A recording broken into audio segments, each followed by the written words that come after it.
घटना आहे सरपंच सुप्रियाची.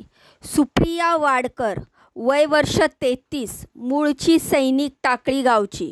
तिचे वडील दिलीप पाटील, सेवानिवृत्त सैनिक आणि गावात प्रतिष्ठित व्यक्तिमत्व. 3 मुलींपैकी सुप्रिया ही सगळ्यात हुशार, आत्मविश्वासू आणि समाजभान असलेली मुलगी. वयाच्या 25व्या वर्षी स्त्रीचा विवाह बाजीराव वाडकर या करवीर तालुक्यातील हारबनवाडी गावातील प्रतिष्ठित वाडकर कुटुंबात झाला. बाजीराव राजकारणात सक्रिय युवा नेते, त्यांच्या वडिलांचा वारसा पुढे नेणारा महत्त्वाकांक्षी पुरुष. लग्नानंतर काही काळ सर्व काही सुरळीत सुरू होतं. घरात मोठा वाडा, राजकारणात ओळख, आर्थिकदृष्ट्या संपन्नता, सर्व हळूहळू वाड्यातलं गडद अंधार सुप्रियाच्या आयुष्याला पोखरत गेलं. सुप्रिया सुरुवातीला खूपच उत्साही होती. सासरी जाऊन तिने महिलांसाठी सेल्फ हेल्प ग्रुप सुरू केले. गावातल्या शाळेत विशेष मुलींच्या शिक्षणावर भर दिला. त्यामुळेच लोकांनी तिला माजी सरपंच म्हणून निवडून दिलं.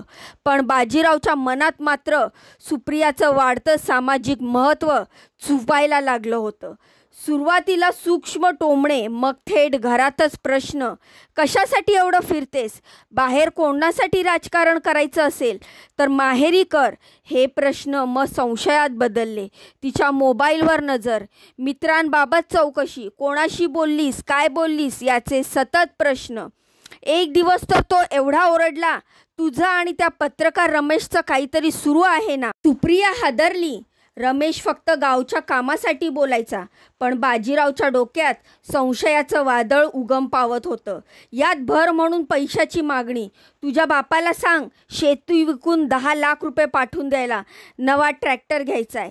सुप्रिया विरोध करत असे, पण त्याचं संतुलन हळूहळू ढासळत गेलं. कधी मानसिक तर कधी शारीरिक त्रास. तिचं आयुष्य घरातच कैद झालं. 2012 पासून सुरू झालेला हा त्रास दरवर्षी वाढत गेला. बाजीरावचं वागणं आक्रमक, अहंकारग्रस्त आणि नियंत्रित होत गेलं.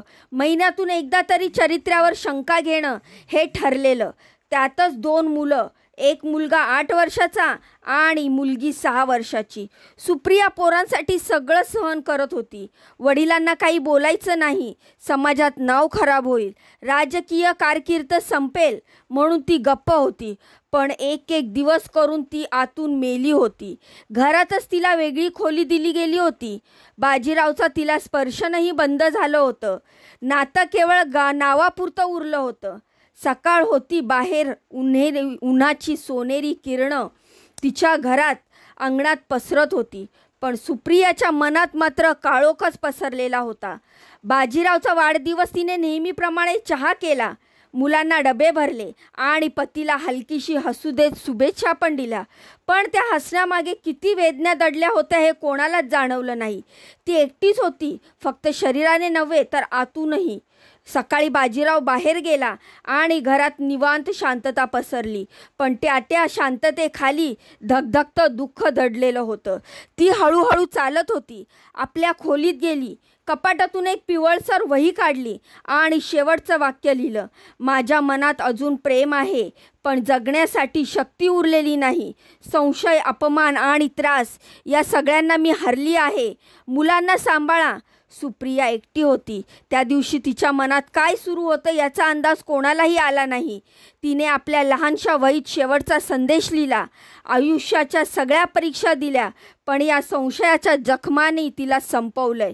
पोरांना सांभाळा, मी अपुरी राहिले. तिने शांतपणे दोरी खेचली, छताच्या हुकाला बांधली. दरवाजाच्या फटीतून कवळी प्रकाशरेषा आत येत होती, पण तिचं मन तेव्हाही काळोखात गेलं होतं. तिने डोळे मिटले आणि एक दीर्घ सुस्कारा टाकत स्वतःला त्या दोरीवर झोकून दिलं. तो क्षण ज्या एका आईचं, एका पत्नीचं, एका मुलीचं आणि एका लढवय्या स्त्रीचं आयुष्य संपलं. त्या दोरीवर फक्त तिचं शरीर झुलत नव्हतं, तिचे स्वप्न, तिच्या आशा, तिचं अस्तित्व, साऱ्याच गोष्टी लटकत होत्या. आणि घराच्या भिंती, ज्यांनी अनेक राजकीय चर्चा ऐकल्या, आज त्या फक्त एका स्त्रीच्या निशब्द हंबरड्यावर साक्षीदार होत्या. शेजाऱ्यांनी आरडाओरडा केली, पोलिसांना बोलवण्यात आलं, इस्लीपुर्ली पोलीस ठाण्यात माहिती देण्यात आली. तात्काळ शवविच्छेदनासाठी रुग्णालयात नेलं. सुप्रियाचे वडील दिलीप पाटील पोहोचल्यावर ते कोसळले. त्यांनी स्पष्ट सांगितलं, माझ्या लेकीचा छळ केला गेला, पैसे मागून त्रास दिला, तिच्या चरित्र्यावर शंका केली. त्यांच्या फिर्यादीवरून बाजीराव वाडकर विरोधी IPC कलम 498A 306 आणि अन्य कलमांखाली गुन्हा दाखल करण्यात आला.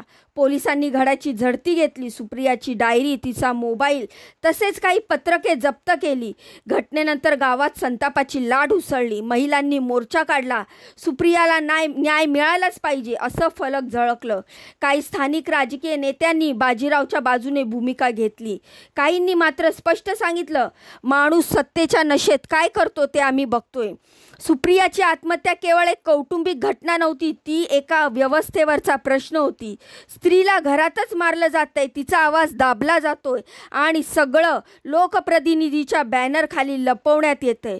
सुप्रिया गेली पण तिचा प्रश्न कायम राहिला. तिचं स्वप्न होतं मुलांना शिकवायचं, महिलांना स्वयंपूर्ण करायचं, गावात परिवर्तन घडवायचं. पण संशय, छळ आणि पुरुषी अहंकाराने तिचं अस्तित्व संपलं. आज वाडकर वाडा बंद आहे. बाजीराव पोलीस कोठडीत आहे आणि 2 निष्पाप मुलं आपल्या आईच्या आठवण पाठीशी घेऊन जगत.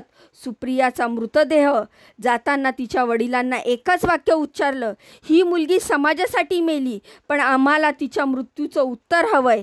या घटनेतून आपण काय शिकलोय? कोणत्याही नात्यात विश्वास अत्यंत आवश्यक असतो आणि संशयाने ते नातं हळूहळू संपू शकतं. सत्तेचा अहंकार आणि मानसिक शारीरिक छळ यामुळे एखाद्या व्यक्तीचं आयुष्य पार उद्ध्वस्त होऊ शकतं. घरात होणारा त्रास खाजगी बाब म्हणून दुर्लक्षित केलं जातं आणि त्याचे गंभीर परिणाम भोगावे लागतात. महिलांनी आत्मनिर्भर सोबतच अन्यायाविरुद्ध आवाज उठवणं आणि आत्मसंरक्षण करणं तितकंच गरजेचं आहे. अन्यथा त्यांची गती ही सुप्रियासारखीच होऊ शकते. ही घटना ऐकून त्याविषयी आपल्याला काय वाटतं तर आपली प्रतिक्रिया मला कमेंटच्या माध्यमातून नक्की कळवा आणि माझ्या या यूट्यूब चॅनलला असाच सपोर्ट करा. माझ्या व्हिडिओला लाईक करा, चॅनलला सबस्क्राईब करा. तुमच्या बहिणीला पुढे जाण्याचा एक चान्स नक्कीच द्या. ह्या सगळ्या घटनेवरनं तुमच्या काय प्रतिक्रिया आहेत त्या नक्की मला कमेंट करून सांगा. भेटूया पुढच्या व्हिडिओमध्ये अशीच महत्त्वपूर्ण दमदार माहिती घेऊन. तोपर्यंत स्वतःची काळजी घ्या. बाय बाय आणि नमस्कार.